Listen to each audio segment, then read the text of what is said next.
तो यहाँ हमें बताया जा रहा है कि नीचे दिया गया ग्राफ इस फंक्शन को दिखा रहा है जिसमें y बराबर है log बेस 2 ऑफ x के। और इस ग्राफ पे ये दोनों नुक्ते नुमाया हैं।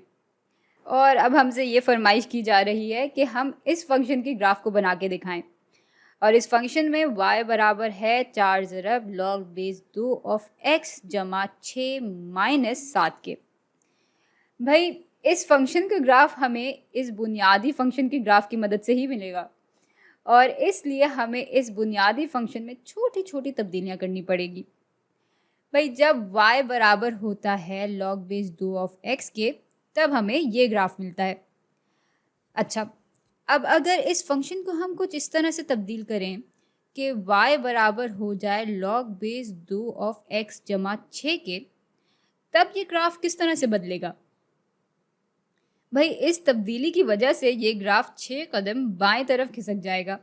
और अगर आपको ये बातें नहीं समझ में आ रही तो इसमें बिल्कुल परेशान होने की बात नहीं है। आप पिछली चंद वीडियोस देख सकते हैं, उन वीडियोस में हमने ये बातें बहुत तफसील से की हैं। खैर, अभी के लिए आगे बढ़ते हैं और इस ग्राफ को 6 कदम बाएं तरफ खिसकाते हैं। ग्राफ का ये हिस्सा जिसे हम वर्टिकल एसिम्प्टोट कहते हैं वो पहले बन रहा था जब x 0 के करीब हो रहा था, लेकिन अब ये खिसक के यहाँ बनेगा जहाँ x करीब हो रहा होगा -6 से। और ये नुक्ता जो पहले 1 और 0 पे था अब ये -5 और 0 पे होगा। और ये नुक्ता जो 2 और 1 पे था अब -4 और 1 पे होगा। और फिर ये ग्राफ कुछ इस तरह का दिखने लगेगा। अच्छा, इस फंक्शन को थोड़ा सा और तब्दील करते हैं। इस पूरे फंक्शन को हम 4 से ज़रब दे देंगे तो y अब बराबर हो जाएगा 4 ज़रब log बेस 2 ऑफ x जमा 6 के। भाई इसके ग्राफ के लिए हमें इस ग्राफ को 4 के तनासब से स्केल करना पड़ेगा।